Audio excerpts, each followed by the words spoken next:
Fundamentalist radio host Rick Wiles keeps giving me awesome material to discuss. He lets all the crazy hang out in this clip.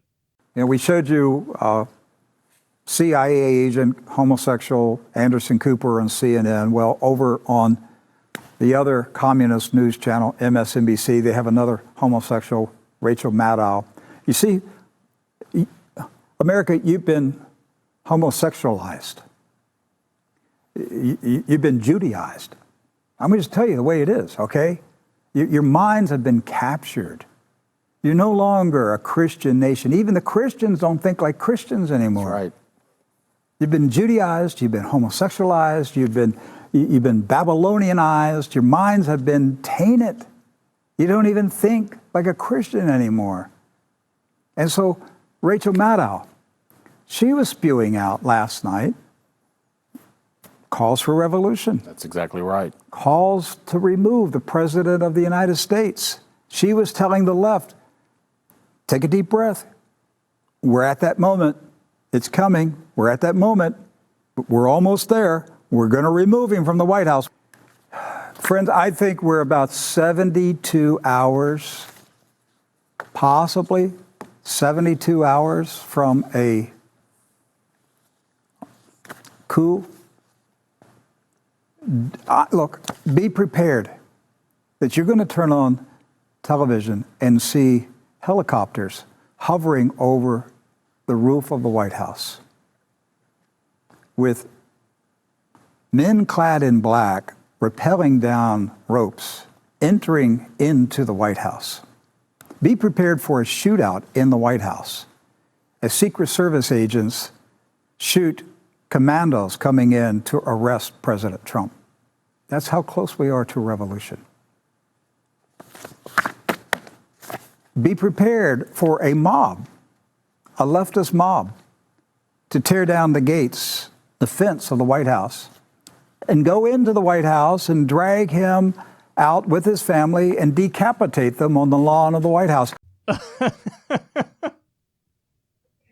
I don't know how they do this, man. I would be embarrassed. I would be so embarrassed. They go out there, he goes on his little show, and he starts talking, and at no point is there any connection to reality. You know, do you not realize that the things you say are trackable and that we can measure it up against what really happens in the real world? I'd be embarrassed. I would be embarrassed to be this unhinged. You're unhinged, dude. You're unhinged. Okay, so there's a lot there that I want to talk about. He called MSNBC communist. Come on, bro. Come on, bro. My favorite thing is all these like far-right political commentators and activists and personalities. And it's like you listen to them talk or you read what they write and you go, oh, you don't know like the most basic shit. Like the political science 101 shit. They're like, minor details. Fuck all that. Let me tell you, MSNBC is communist. That's what the... What? MSNBC is communist? Goodness gracious. Okay, I don't even have a response to that. It's so crazy. I don't even have a response to that. They're a corporation. They're trying to maximize profits for their shareholders. They put up hosts that are run-of-the-mill corporate Democrats. They're so pro-status quo and pro-establishment. The idea that they're communist is beyond laughable. Then he talks about how you've all been homosexualized. I don't know what that means, man. What does that mean? Everybody's like, they're dudes sitting around, and they're just like, I need to suck a dick. I just got hit with the wave, an urge. I mean, dicks in my face. Put the dicks in my face. I feel homosexualized. Like there was some sort of gay spell cast on everybody. Oh, we've been homosexualized, everybody. Or does he mean like, what, in the public schools growing up, by teaching kids that it's okay if somebody's gay, does that mean that they're telling them like, you should all be gay? And then next thing you know, 96% of the next generation, they're not even interested in the opposite sex. Is that what he's trying to get at? I don't know what he's trying to get at. It just doesn't make sense. You've been homosexualized. This is the shit this guy thinks about. He sits there at night and he's like, the gays, The goddamn gays. They're so hot. I mean, they're bad. Bad, Rick. Don't think those things. Bad, Rick. And then it gets dark. I mean, it was already dark, but he says, you've been Judaized. Oh, no. So now you know some of the people who listen to this goofy-ass show are like the alt-right types.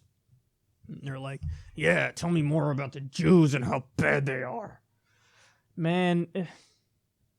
And then these are also the same people who super over-the-top support Israel. Why? Not because they like Jews, because they think the rapture is going to happen and Jesus is going to come back there and kill almost all the Jews. So it's like, you talk about a match made in hell. It's like, oh, we're going to support you so that you can be massacred. Ugh. And then he talks about how the best part, of course, we're 72 hours from a coup. This clip was from 5 days ago. Kind of fucked that prediction up, didn't you, man? You kind of fucked that one up, didn't you? 72 hours from a coup. Turns out you don't know what the fuck you're talking about. And nobody should watch you. Nobody should listen to you. And he thinks that leftist mobs are going to decapitate the president in the front lawn of the White House. I'm at a loss for words. Leftist mobs, as if there's like a scourge in America. Oh, those leftist mobs taking over everywhere you look. All 4 of them. Well, I thought the leftist mobs were busy trying to get Milo not to speak at colleges. Now they're somehow going to infiltrate the... And by the way, weren't they unsuccessful? In between protesting Ben Shapiro and Milo Yiannopoulos, they just go to the White House and they're like, drag him out and decapitate him. And the heavily armed people guarding the White House, they can't stop them. Leftist mobs. Antifa! Oh, I find it... I just can't wrap my mind around the fact that there has been a rise in, like, the right in recent years. Like, there are people who are flocking to the right. Young people. And it's like, oh, really? Damn. That's sad. I know even the right-wingers who might watch this clip. You don't want that guy on your team, do you?